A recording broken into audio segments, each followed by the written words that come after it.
Morning and welcome, morning, early afternoon, good morning. Welcome to the New Mexico edition of our webinar series exploring state findings from American Farmland Trust's Farms Under Threat 2040, Choosing an Abundant Future. Before we get started, let me run through some quick logistics. You can see here from our agenda that this is how we are going to spend the next hour together. Everyone has been muted, so no need to worry about that. If you would like to make a question, ask a question or make a comment, you see here that we will leave time at the end for questions.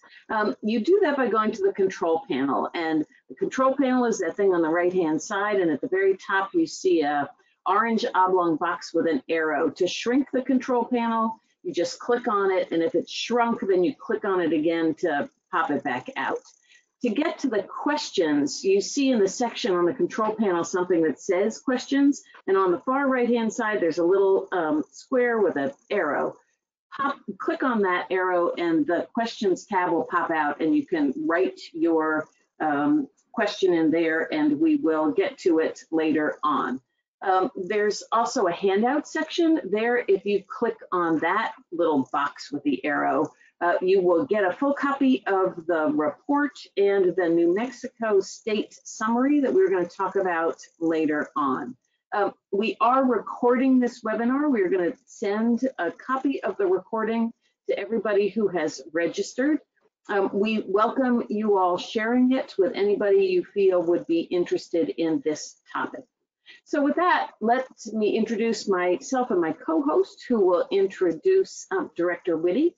I am Chris Coffin, an American Farmland Trust Director of our National Agricultural Land Network. This is a network that we created in 2020, where we are building the capacity of folks around the country to do more to protect and save more farm and ranch land. It is a free network particularly for folks who are actively engaged on a professional or deeply engaged on a personal level, or both, in saving the land, and that's both through permanent protection strategies as well as thinking about planning and zoning and all strategies in between. So we hope that folks will join. We'll put a link in the chat to allow people to do that, but just wanted to make you all aware of that. With me is Kara Heckert. Kara is AFT's Resilient Ag West Advisor.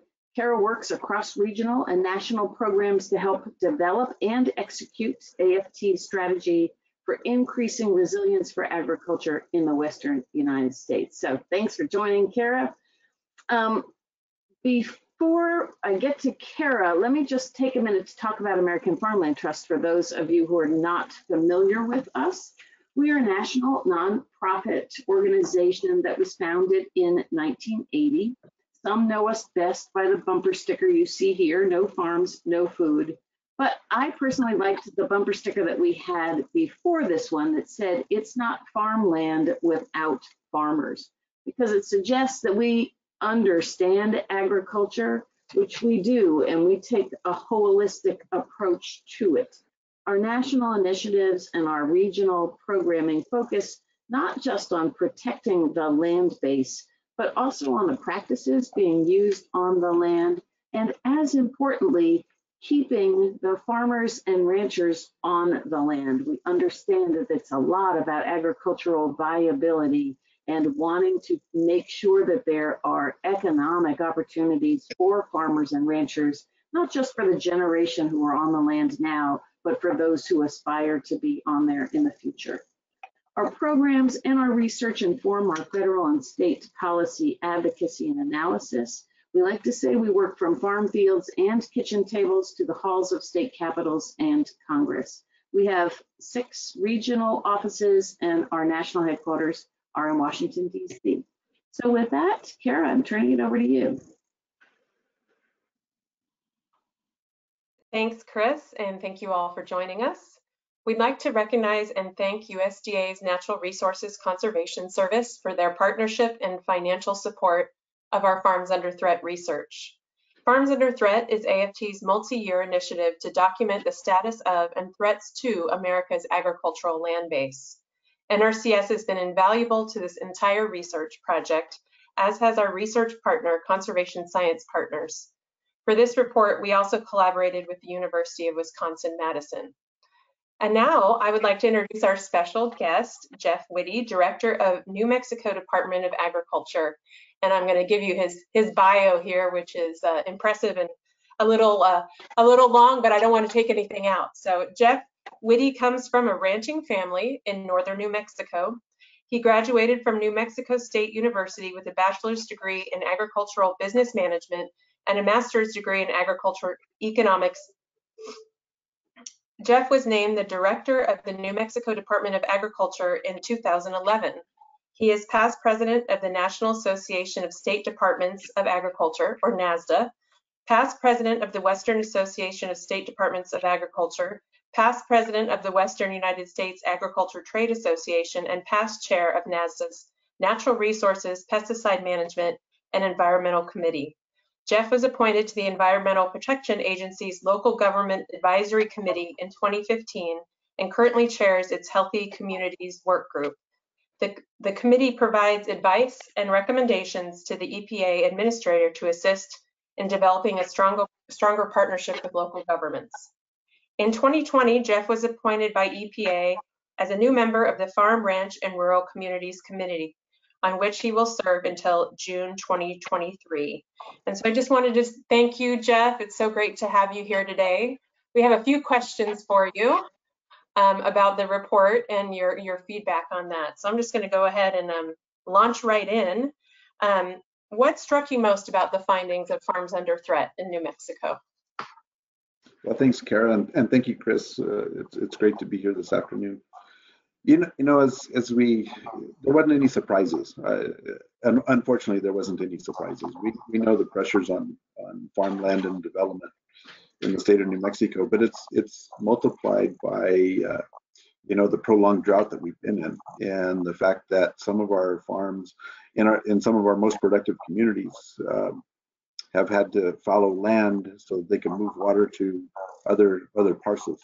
And then in our northern communities, it's the same thing. It's you know, our customs and culture and the secular communities and our Native American communities, everybody's been feeling the pressure of the drought. That is very true. How do you think the research can be used by folks on this webinar to help save farm and ranch land? I think it raises the awareness, and I think we all need to be paying attention. In New Mexico, we've got, you know, basically, I like to say a third federal, a third private and state lands each. So private property is a premium in a state like New Mexico. And you've really got to watch the pressures. And as you settled the West back in the Homestead era, it was those most productive lands that became the private property. And those are the lands that are under the most pressure because of, you know, they're around the sources of water. They're around where actually where the communities have since developed. When you look at the report, you see the hardest hit counties in the projections is Bernalillo, Colfax, and Doñana. Well, two of those three are urban centers, and two of those three are around the most productive waterways in the state. So when you start looking at taking those lands out of production, it's really going to hit home on the plate. And I think we as the policymakers really need to pay attention to that for the future.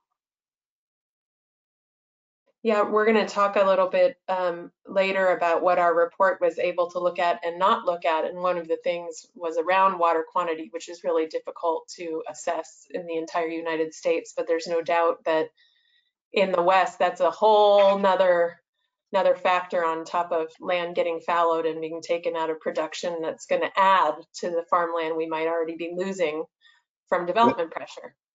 Yeah, when you know, historically, and New Mexico is the second oldest state in the nation agriculturally. Our producers are 60.5 years of age on average, according to the last US farm census, ag census. But it's like that all across the nation. And when you are forced to take land out of production, what's your only option after that? you tend to sell it to the next generation of production, which is unfortunately houses. When you don't have water for farming, you have one option left, and that's to look at subdividing.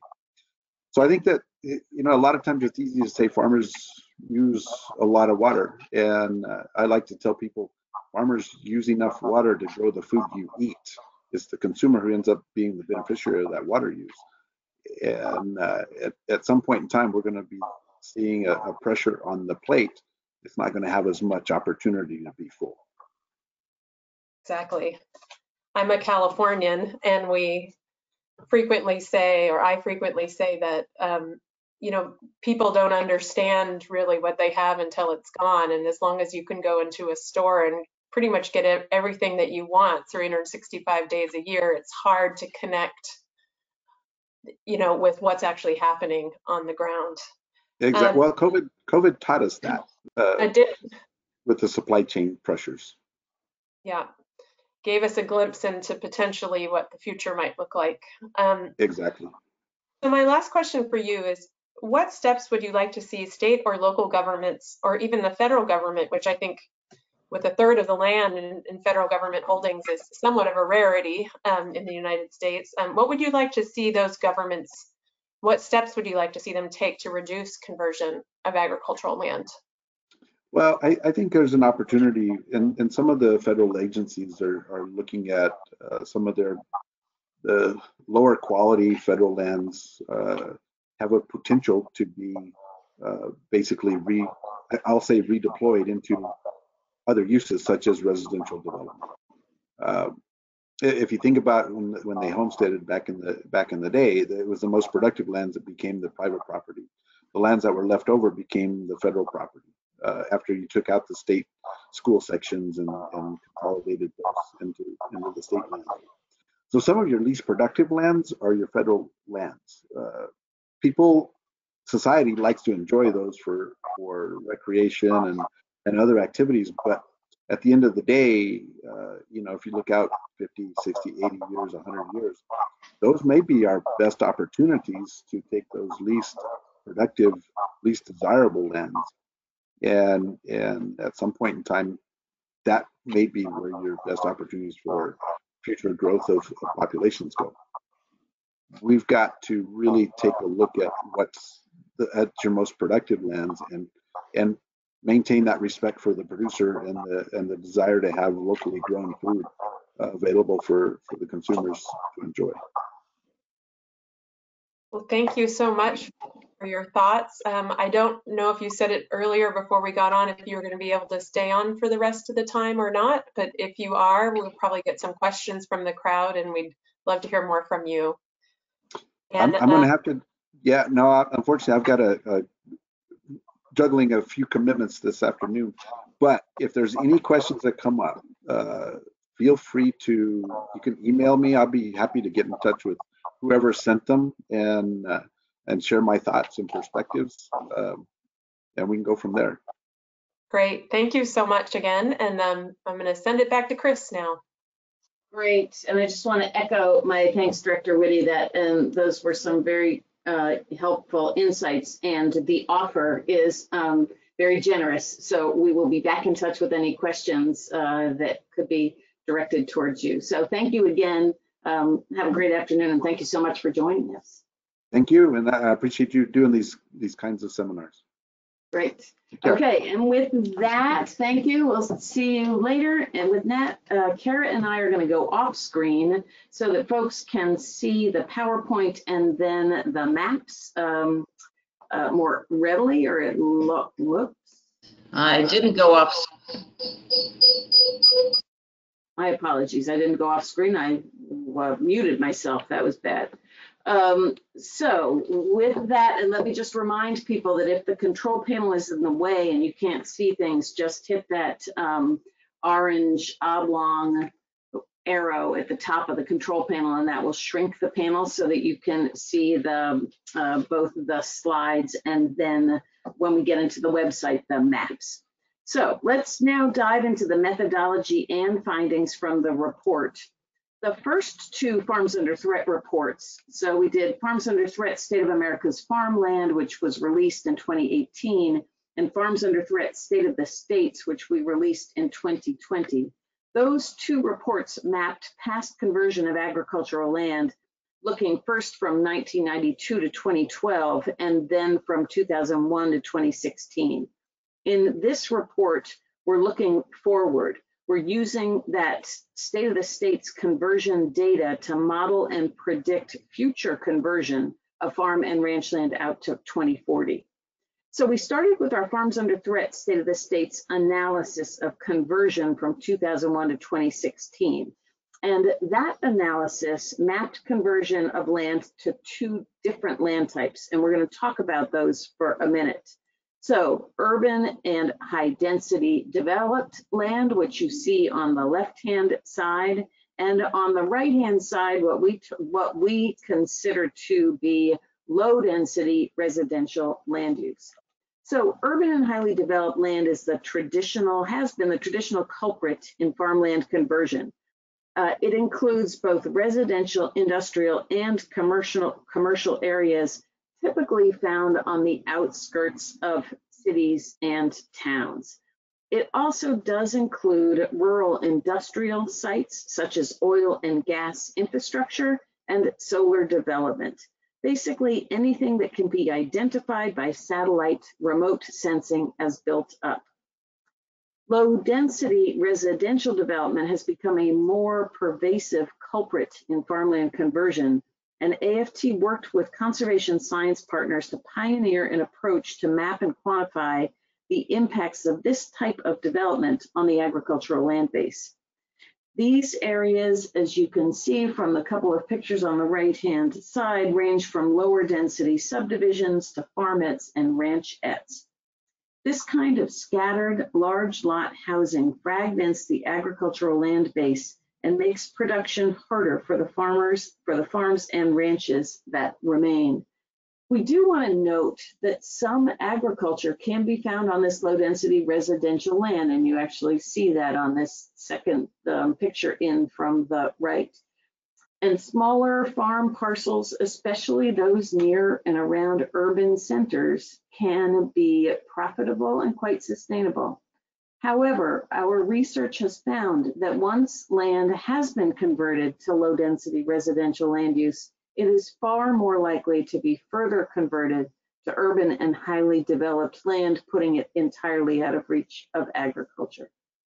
So, starting with our historical data, we projected into the future with a business as usual scenario. Basically, we made a straight line projection using the same annual conversion rate as what we documented in 2001 to 2016 to predict the level and location of conversion by 2040. We adjusted the model to account for projected population growth or decline. Building off of that business as usual scenario, we developed two alternative scenarios, which I'll get to in a minute. In each of the three scenarios, we also mapped the coastal flooding risk that is projected by sea level rise. And once we had our projections of both conversion and flooding risk, we quantified the effects of these scenarios. We did that in two ways. We looked both at the type of agricultural land that is likely to be converted, so is it cropland, pasture land, rangeland, as well as on the productivity, versatility, and resiliency of that land. How high quality is that? And we'll talk about that in a little bit later.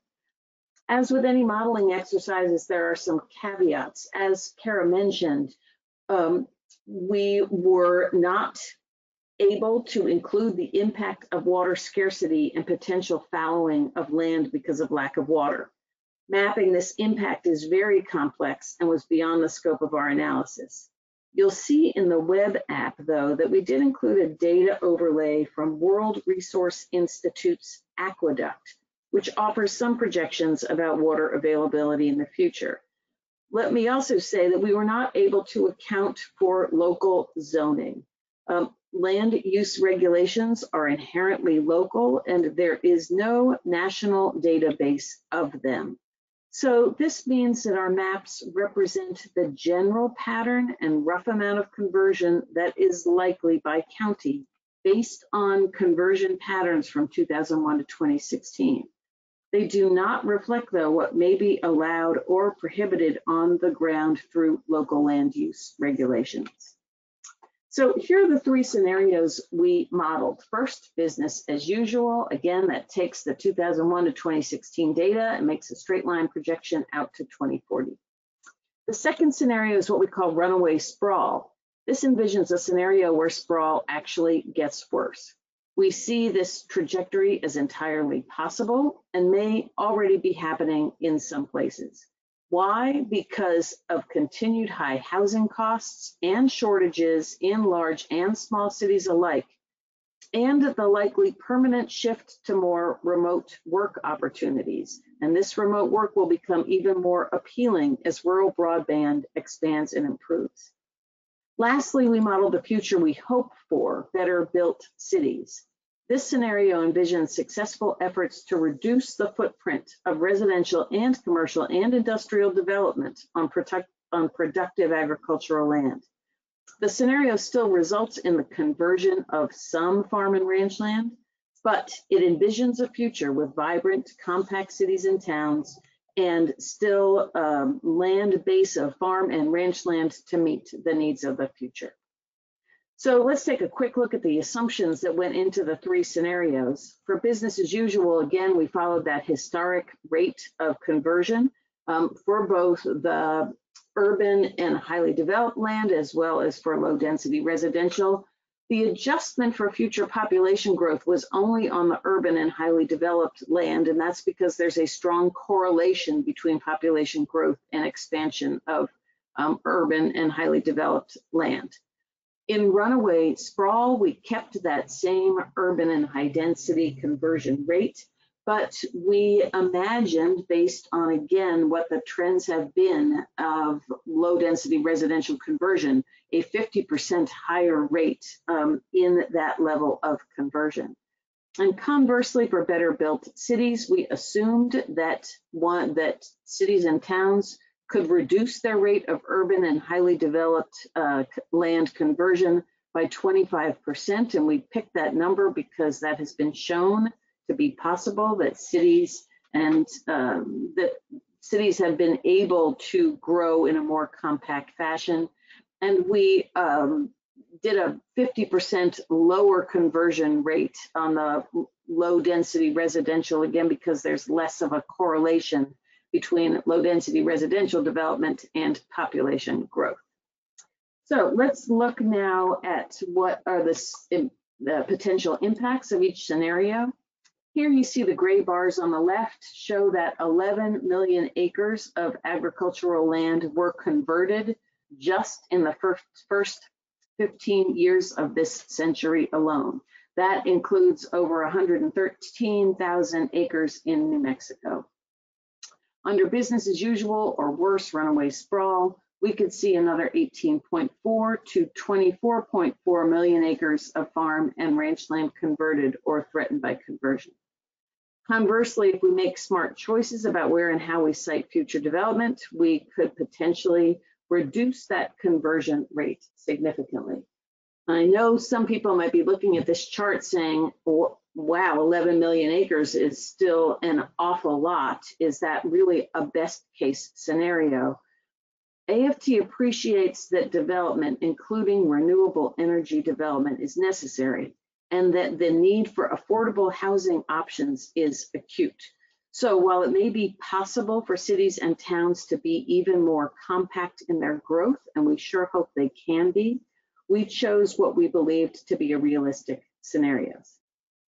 So these next two slides we hope are helpful in showing how New Mexico compares to other states.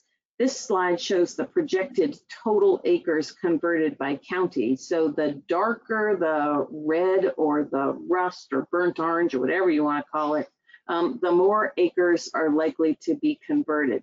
And so you see here for New Mexico that those higher, the counties with higher projected conversion are, both northern New Mexico as well as southern New Mexico. This next slide compares the percent of agricultural land in each county that's projected to be developed. And you can see when you look at the country as a whole that the pattern shifts a little bit, largely because of those smaller acreages that are the entire eastern coast of the United States.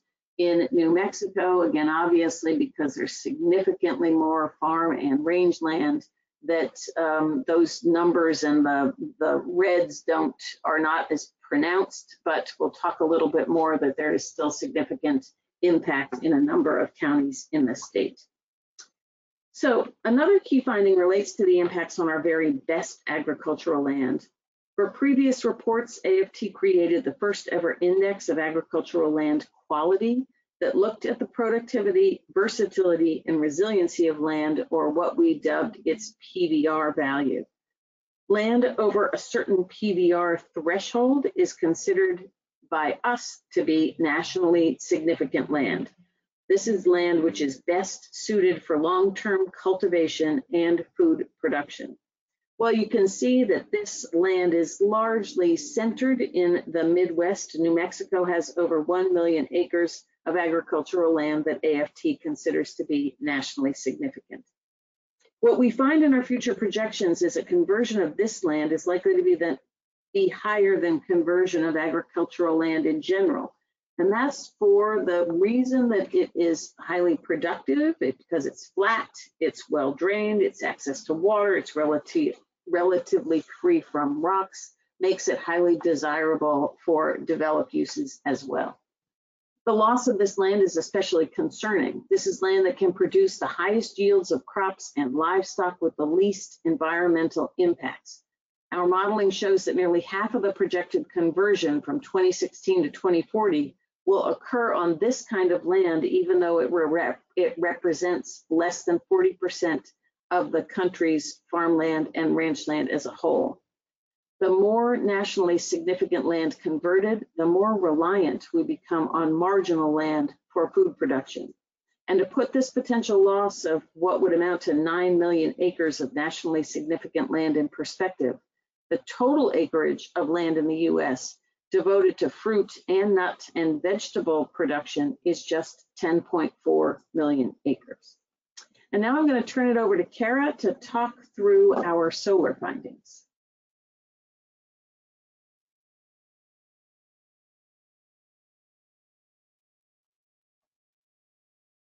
And Kara, if you are there, you are on mute.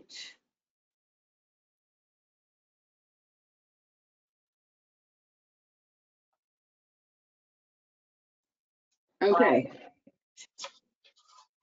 Very sorry about that.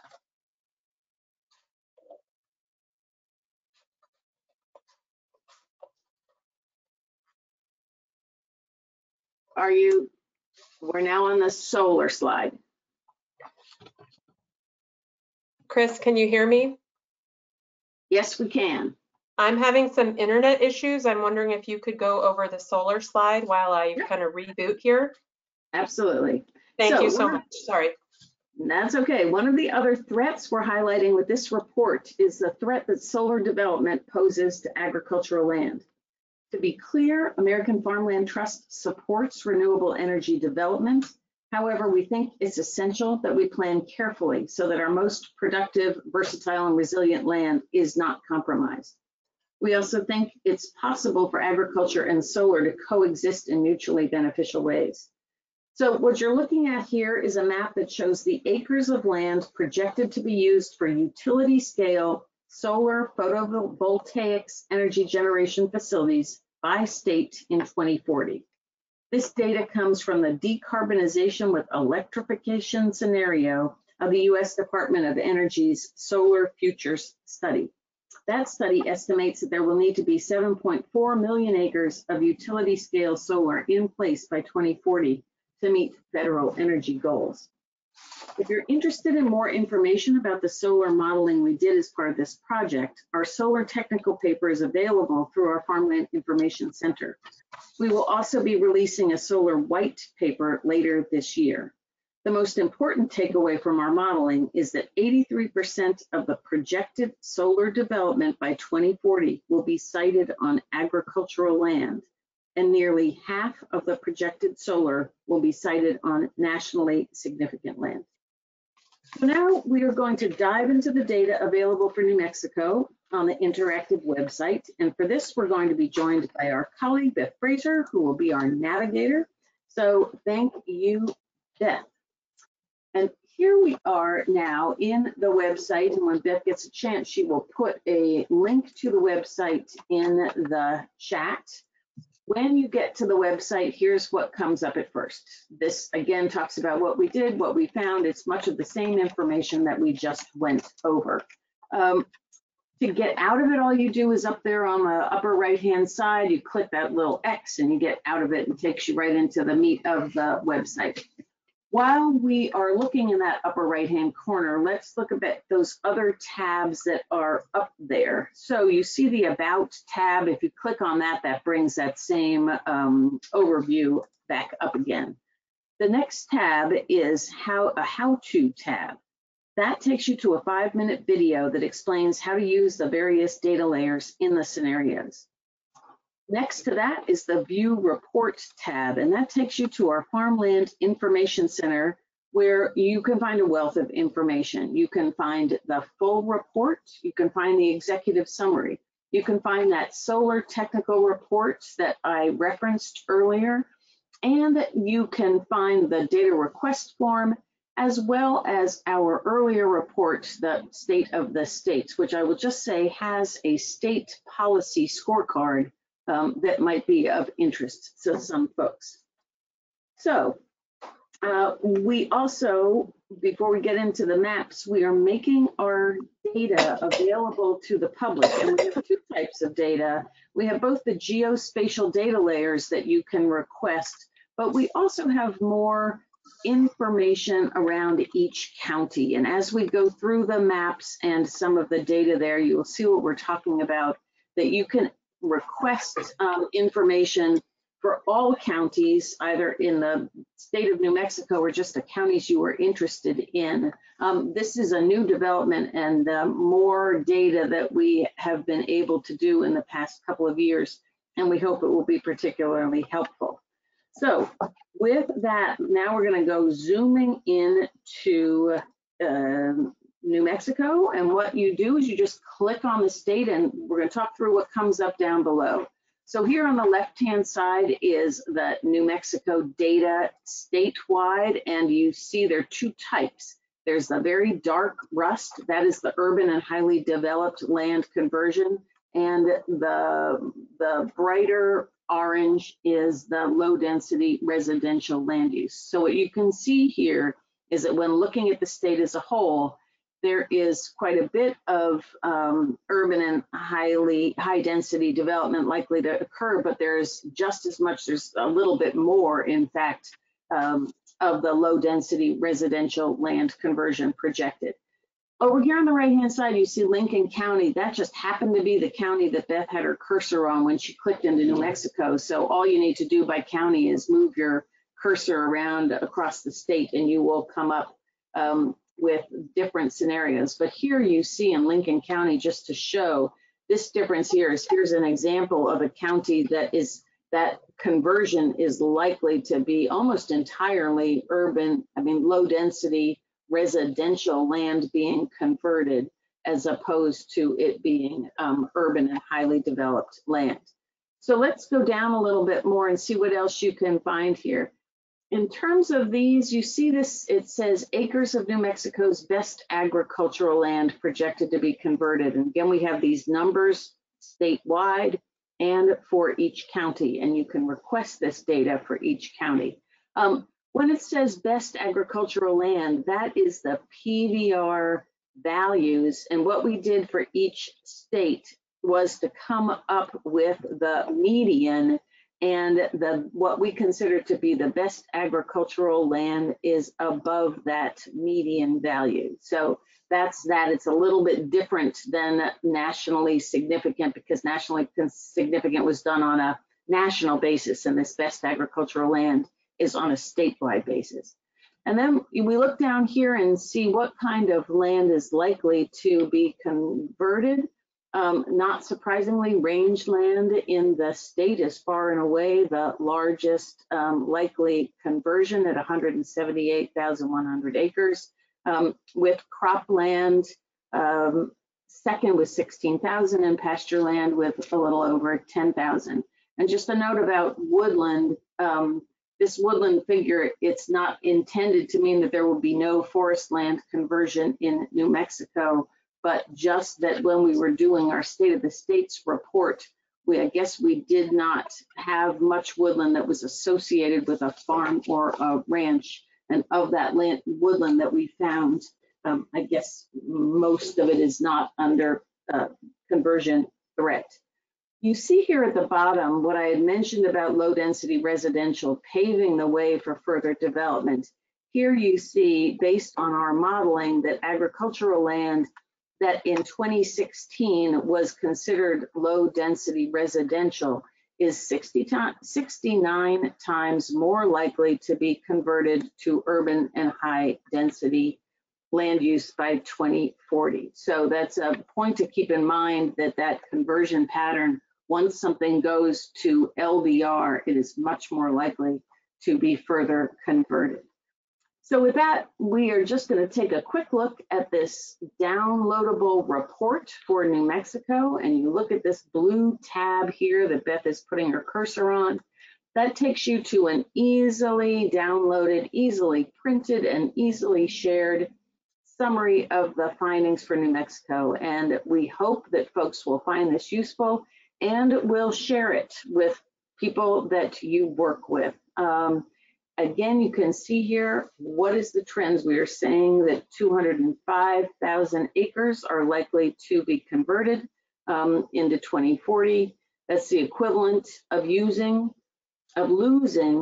400 farms or ranches, 23 million in farm output, and about 700 jobs associated with the agricultural sector. These were all numbers that were derived from the 2017 Census of Agriculture.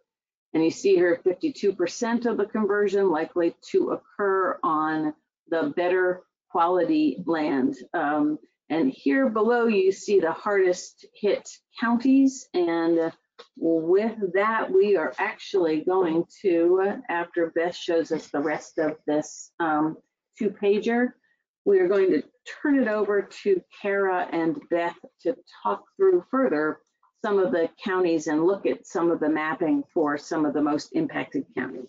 So Kara, are you able, I'm hoping you've resolved your internet challenges. Okay, excellent. Yes, I'm back online. It's windy here in California, but I'm all good now. Thanks again for covering for me. So Beth and I are going to do a little tour around New Mexico, looking at the 3 most impacted counties. So first, we're going to choose a county to profile. We're going to start with Bernalillo. And to get us started, Beth, can you show the drop-down menu for the 3 modeled scenarios on the left-hand side of the map? And please select runaway sprawl on the left and show better built cities as our scenario on the right.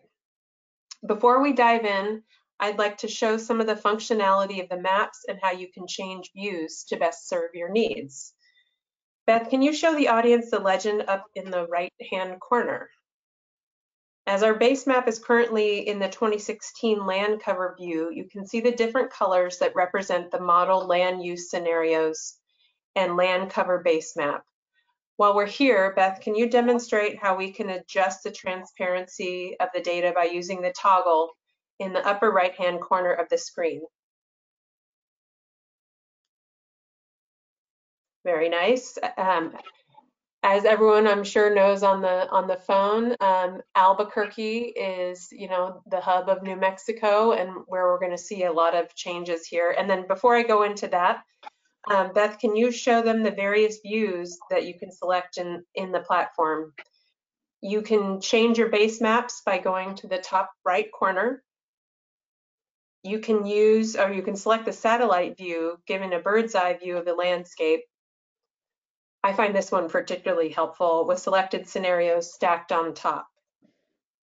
With the slider up in the right-hand corner, you can adjust the transparency of the data layer by simply sliding this back and forth. Lastly, you can select the standard view. This view offers more contrast for the data. Yeah, and we can stop on this one. So we encourage you to dive in and try and cruise around and fiddle around with all the different ways to see things. But if we want to talk a little bit more about this, you can see a pretty extensive expansion of development south of urban west. So if you scroll into the western side, Beth, and also really kind of all over, and to the east a little bit as well.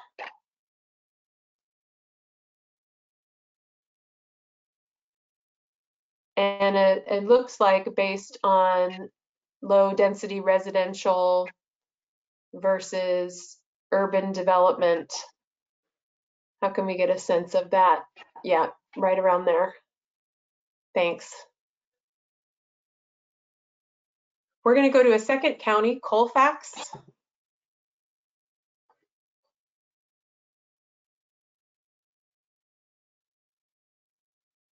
So further north, obviously not as densely populated as below, but still going to be undertaking quite a bit of conversion, projected conversion.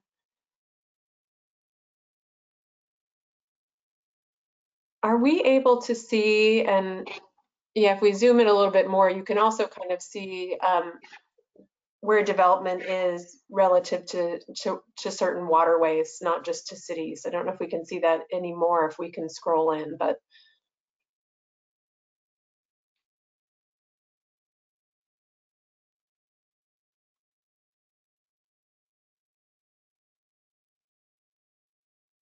yeah, that's probably best to see in the satellite view. But can you go down south a little bit more? Obviously, a lot of this development is occurring along the interstate and expanding throughout the city there. And which city is that? If you can zoom in. Need my glasses on. Raton.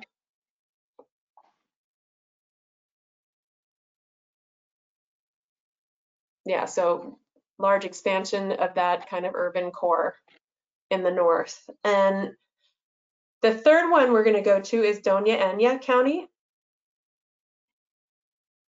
which I believe is down south. So kind of each of these counties is one on the southern border, one on the northern border, if I have that correct. Yeah.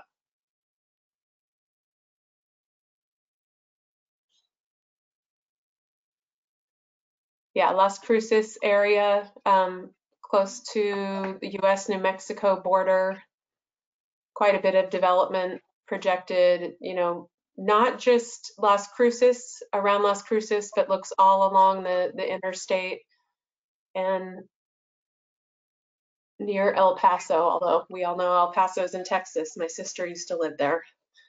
But kind of it continues on into Texas along that same interstate. So thank you for that tour, Beth. I think that hopefully gives folks an idea of how to use this web app and kind of scrolling even further into their local communities. And with that, I'd like to go back to you, Chris. Great. Thank you so much, Kara and Beth. So now that we've talked about the findings, we want to take a few minutes to talk about action. What can each of us do to help choose an abundant future?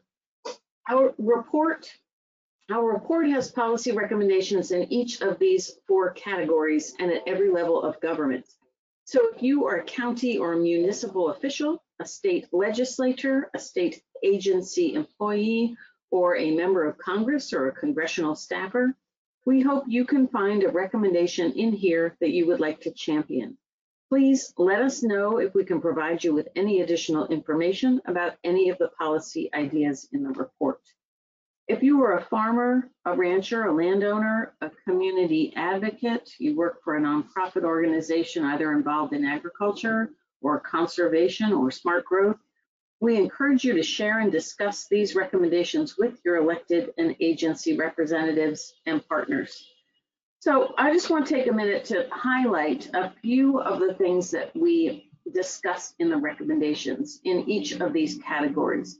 So first category is encourage smart growth. Foundational to smart growth and compact development is good local planning. Comprehensive plans, sometimes called master plans, can provide the vision and the roadmap for land use regulations that promote compact development and minimize development of a community's best agricultural land. We encourage communities to have comprehensive plans, and we urge folks who care about the future of farming and ranching in their communities and the land that sustains these businesses to get involved in the drafting and review of their local or county comprehensive plan. We also encourage states to support local comprehensive planning, and I would note that New Mexico seems to do some of that, and that's a step above many states, so well done there. And to have a statewide plan for agricultural land retention and protection. Under the Protecting Agricultural Land, states can do more, all states can do more, even those with robust farm and ranch land protection programs. We, American Farmland Trust, believes that all states can do even more and need to do more in terms of permanent farm and ranch land protection. But what is helpful is that Congress has a source of matching funds for permanent farm and ranch land protection. That's in the Agricultural Conservation Easement Program through USDA, which helps to fund the purchase of agricultural conservation easements from willing landowners. More funding for that program would help protect more and match state and local and philanthropic resources to help protect more farm and ranch land in New Mexico. Congress will be writing a new farm bill next year. We were excited to see an additional $1.4 billion in funding for this program in the Inflation Reduction Act that was enacted into law by Congress last month. I'd also like to note that another important program that can be used for farm and ranch land protection is the Regional Conservation Partnership Program. This program also saw a significant funding increase in the Inflation Reduction Act.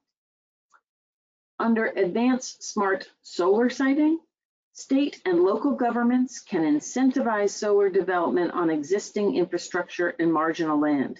They can also incentivize agrivoltaics or dual use solar development. If solar is located on productive agricultural land, local governments should ensure that solar development adheres to best practices for not only the construction of solar development, but its operation and its decommissioning to preserve soil health, water resources, and the ability to farm the land during and after the life of the project. And lastly, under supporting farmland access, I'm very grateful that Director Whitty noted again the high average age of farmers and ranchers in the state, which is over 60 years old.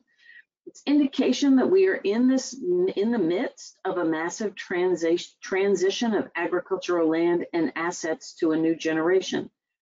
And farm and ranch land is especially vulnerable to conversion out of agriculture at that point of transition. There's an important role here for governments in helping to facilitate this transfer of land to a next generation and to a more diverse generation of farmers and ranchers. State and local governments can develop policies to incentivize the sale or lease of farm and ranch land to young, beginning, and historically marginalized producers.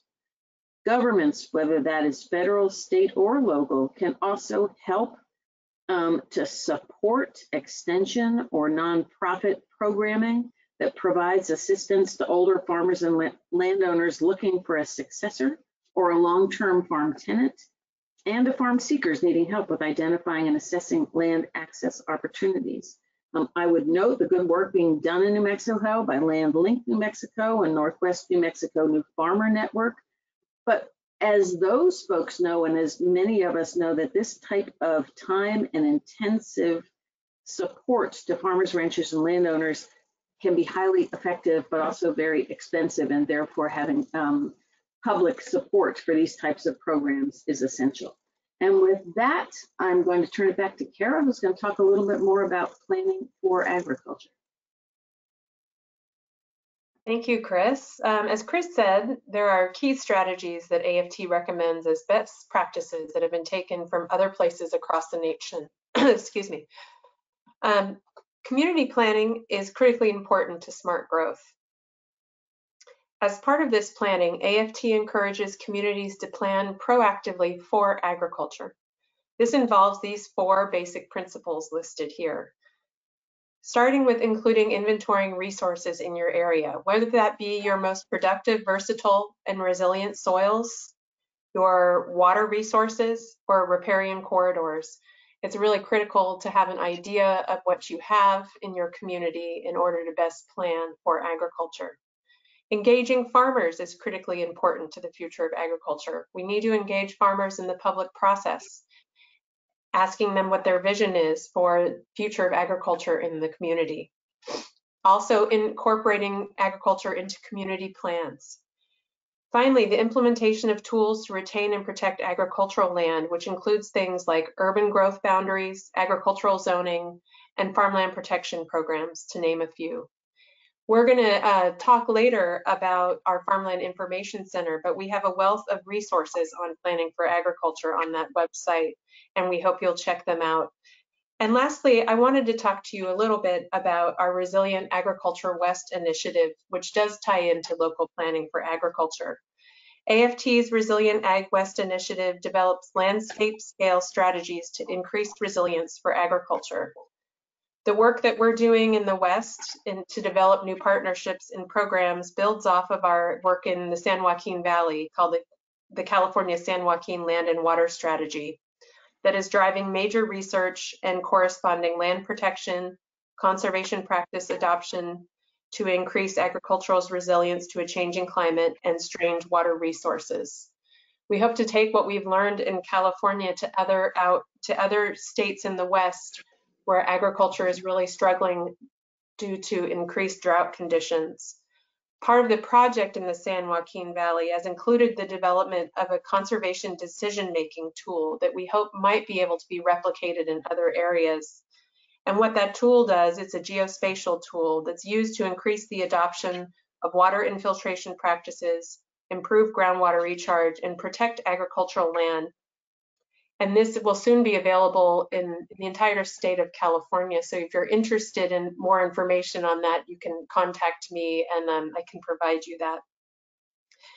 As I mentioned before, we're looking at expanding this tool to other drought-stricken Western states to provide a resource for ag land protection practitioners and local planners to help them make informed land use decisions around farmland protection. And back to you, Chris.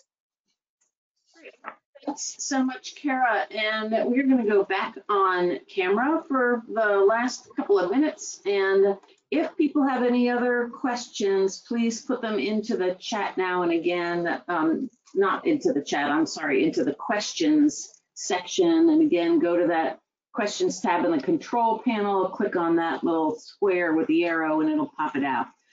We do have some good comments that I want to share with folks.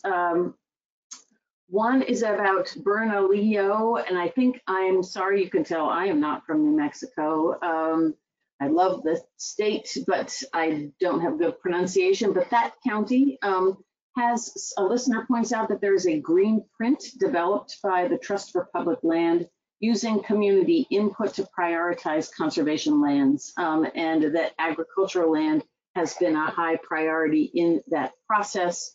And there is a link to that green print, and we will, when we send out the follow-up email, we will include a link in that so that people have access to that.